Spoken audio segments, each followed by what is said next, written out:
Welcome to Eklavya study point and I am Sachin. और आज की इस वीडियो में हम बात करेंगे कि जो एससी, एसटी और ओबीसी इस कैटेगरी से जो स्टूडेंट्स आते हैं उनको एडमिशन्स में कितना बेनिफिट मिलता है। आप सभी को पता है जो मेरिट बेस्ड एडमिशन्स होते हैं उसमें कट ऑफ निकलती हैं। कट ऑफ में जनरल की कट ऑफ होती है, एससी की कट ऑफ होती है, एसटी की कट ऑफ लिस्ट होती है, ठीक है। उसमें सारी कैटेगरी बनी होती है। तो किसको कितना फायदा मिलता है, ठीक है, इसके अंदर अगर आप भी इन कैटेगरीज से आ रहे हो तो आपको क्या आप उम्मीद लगा सकते हो कट ऑफ से, ठीक है। आइए आगे बढ़ते हैं और वीडियो को एंड तक देखना ताकि आपको सब कुछ अच्छे से समझ में आ जाए, ठीक है। और इंस्टाग्राम पे आप मुझे फॉलो कर सकते हैं। आपकी कोई भी प्रॉब्लम हो तो मैं आपके लिए वहां पे जरूर मैं आपका रिप्लाई करूंगा। और आपको एक चीज और बता दूं, कमेंट बॉक्स का आप अच्छे से इस्तेमाल करो। कमेंट बॉक्स में जो भी आपकी डाउट मतलब जो आपकी क्वेरी हो, जो आपका डाउट हो, आप लिख देना कमेंट बॉक्स में। उस पर वीडियो जरूर बन जाएगी, ठीक है। डीयू से रिलेटेड हो और जो भी मतलब आपका डाउट हो वो आप लिख सकते हो।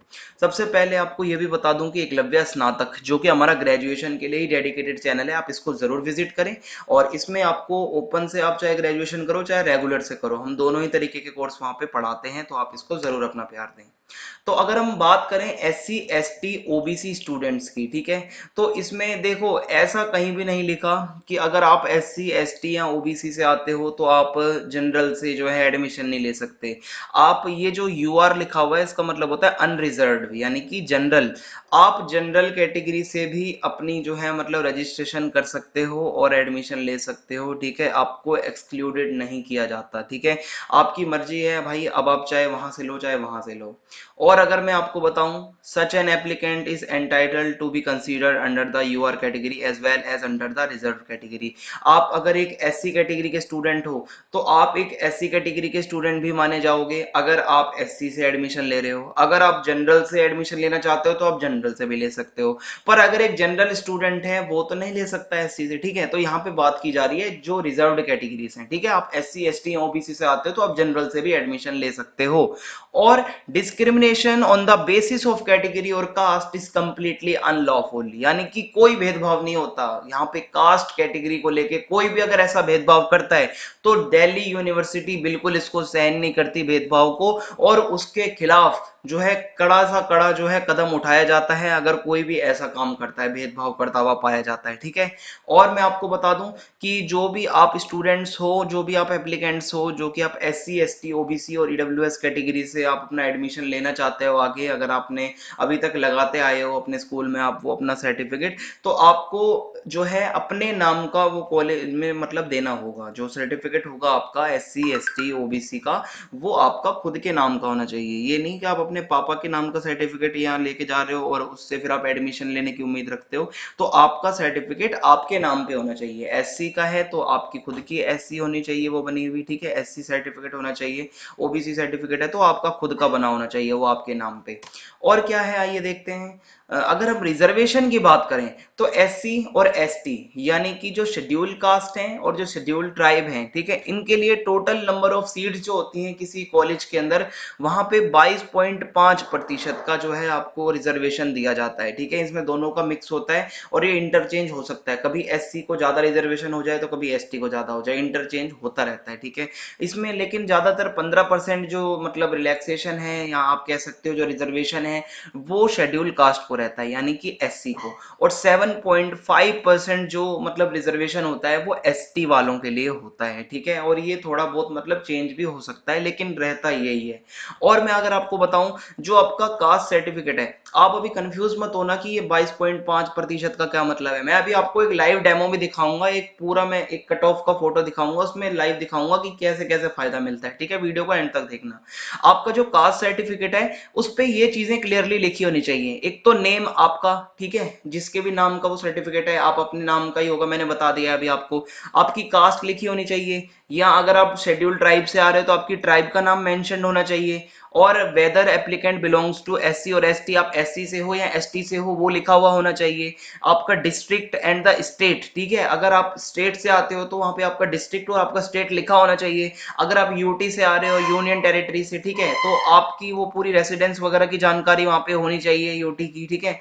और मैं अगर आपको बताऊं कि मतलब पूरा उसमें लिखा होना चाहिए कि हाँ आपकी जो कास्ट है या आपकी जो ट्राइब है वो अप्रूव्ड है, ठीक है, गवर्नमेंट ऑफ इंडिया के अंदर, ठीक है, पूरी तरीके से कोई दिक्कत नहीं होनी चाहिए आपके सर्टिफिकेट के अंदर।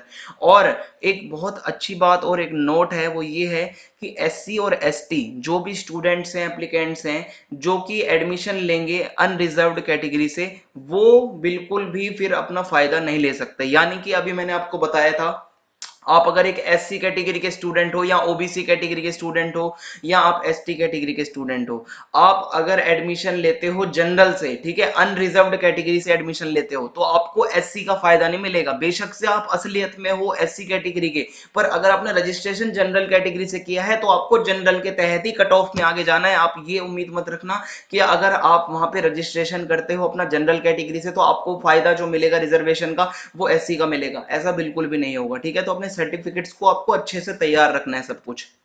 अब अगर हम बात करें ओबीसी स्टूडेंट्स की, ठीक है, तो ओबीसी में जो नॉन क्रीमी लेयर होता है, ठीक है, तो उसको फायदा मिलता है यहाँ पे। और यहाँ पे लगभग 27% सीट्स जो होती हैं, नंबर ऑफ सीट जो है वो यहाँ पे मतलब रिजर्व्ड होती हैं, जो कि ओबीसी से आते हैं बच्चे, ठीक है। और at the time of giving मतलब एडमिशन टू ओबीसी एप्लीकेंट, देखो जब आपका एडमिशन होता है तो आप अगर ओबीसी कैटेगरी से हो तो कॉलेज अच्छे से आपकी जांच करता है कि जो आपकी कास्ट है ओबीसी के अंदर, ध्यान से सुनना है आपको, जो ओबीसी में जो आपकी कास्ट है वो सेंट्रल लिस्ट ऑफ ओबीसी, यानी कि जो केंद्र सरकार जारी करती है सेंट्रल लिस्ट, जो कि जितने भी ओबीसी उसमें कास्ट होती हैं उसमें आपका नाम होना चाहिए। अगर सेंट्रल लिस्ट में नाम नहीं है तो आपको समस्याओं का सामना करना पड़ेगा, ठीक है। तो सबसे पहली बात यह है कि आप अपनी सेंट्रल लिस्ट जो है उसमें जाके चेक कर लो अपनी कास्ट को कि उसमें आती है कास्ट या नहीं आती, ठीक है। तो ये हो गया, ओबीसी के लिए भी इतना है रिजर्वेशन। अब मैंने तीनों के रिजर्वेशन तो बता दिया आपको, एससी का भी, एसटी का भी, ओबीसी का भी। हो सकता है बहुत चीजें समझ आई हो, बहुत ना समझ आई हो। अब सीधा बात करते हैं कट ऑफ की, यहां से आपको सारी जो पिक्चर है दिख जाएगी। ये एक मतलब कॉलेज की कट ऑफ है पिछले साल की, आत्माराम सनातन धर्म कॉलेज की। इसमें अगर आप देखोगे तो अगर बीए ऑनर्स इकोनॉमिक्स की बात करूं तो जनरल कैटेगरी से अगर आप आते हो तो 98% कट ऑफ थी, ठीक है। फॉर एग्जांपल आपकी बेस्ट ऑफ 4 जो है उसमें कितनी बन रही है, 97% बन रही है। और आप मान लो कोई अगर कास्ट कैटेगरी का रिजर्वेशन है आपके पास, एससी कैटेगरी के हो, ठीक है, 97% है। तो यहाँ पे बीए ऑनर्स इकोनॉमिक्स की कट ऑफ जनरल के लिए तो 98 है, ओबीसी के लिए 96 है और एससी स्टूडेंट्स के लिए 91 है। यानी कि आपके 97% हैं, तो आप यहाँ पे मतलब अगर आप एससी कैटेगरी से आ रहे हो तो आपका 91% पे भी एडमिशन हो जाएगा। अगर आप जनरल के अगर स्टूडेंट होते तो यहाँ पे 98% चाहिए थी आपको एडमिशन लेने के लिए। समझ में आया आपको? कम से कम भी 7% तक का फायदा है, आप अगर यहाँ पे देखो 7% तक का, ठीक है, क्योंकि 91 और दूसरी तरफ जनरल का जो एडमिशन है वो 98 पे हो रहा है। एसटी की अगर बात करें तो 86% पे भी एडमिशन हो जाएगा आपका, ठीक है। ये पिछले साल की कट ऑफ है जो मैं बता रहा हूं आपको, सिर्फ फायदा और रिजर्वेशन में आपको बताना चाह रहा हूं कितना होता है, ठीक है, कि कितना बेनिफिट मिलता है अगर आप किसी ऐसे रिजर्वेशन क्लास से या कैटेगरी वगैरह से आप आते हो।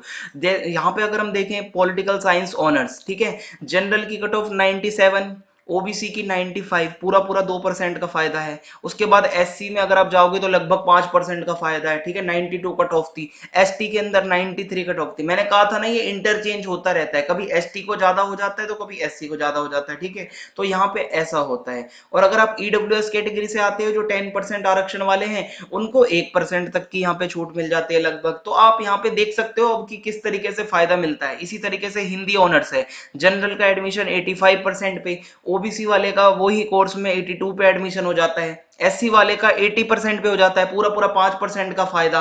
और यहाँ पे अगर आप देखोगे एसटी का 79 पे हो जाता है, यानी कि पूरा पूरा 6% का फायदा अगर आपके पास रिजर्वेशन है। एक और उदाहरण अगर हम देखें रामजस कॉलेज का, जो कि नॉर्थ कैंपस का काफी जाना माना कॉलेज है, ये फर्स्ट कट ऑफ है उसकी। इसमें अगर आप देखोगे बीए प्रोग्राम के अंदर एडमिशन, जिसका यूआर का मतलब होता है जनरल कैटेगरी, ठीक है, जनरल का 94 पे अगर एडमिशन हो रहा है तो ओबीसी का 92.5 पे एडमिशन हो रहा है, वहीं एससी का 91.5 पे हो रहा है, ठीक है। तो आप देख सकते हो कितना ज्यादा फायदा यहाँ पे देखने को मिलता है, 2 से 3% तक का फायदा आपको मिल जाता है अगर आप किसी पर्टिकुलर कैटेगरी से रिजर्वेशन कैटेगरी से आ रहे हो। और यहाँ पे अगर हम बीए ऑनर्स इंग्लिश की बात करें तो जनरल को 97.5 पे एडमिशन मिला था पिछले साल फर्स्ट कट ऑफ में, वहीं ओबीसी को 94.5 और एससी को 92% और एसटी को 90%। देख सकते हैं आप यहाँ पे। मेरी उम्मीद यही है कि आपको अब समझ में आ गया होगा कि कितना फायदा आपको मिलता है अगर आपके पास कोई भी रिजर्वेशन है। 2 से 3% तक का फायदा आपको सीधा सीधा कट ऑफ में मिल जाता है। और इस साल हम सभी को पता है कि कट ऑफ थोड़ी सी ऊपर बढ़ने के चांसेस हैं, तो ऐसे में अगर आप किसी रिजर्वेशन कैटेगरी से आते हो तो फायदा आपको मिलेगा। यहाँ पे श्री वेंकटेश्वरा कॉलेज है, साउथ कैंपस का बहुत फेमस कॉलेज है। इसकी पहली कट ऑफ आपके सामने है। इसमें बीए ऑनर्स हिस्ट्री की अगर आप पहली कट ऑफ देखोगे तो जनरल की 96.50 है, ओबीसी की 94.50 है और एससी की 93% है। तो ये सारी जो कट ऑफ में जो लिखा होता है ये परसेंटेज होती है कि अगर आपकी इतनी परसेंटेज है तभी आपका एडमिशन मिलेगा।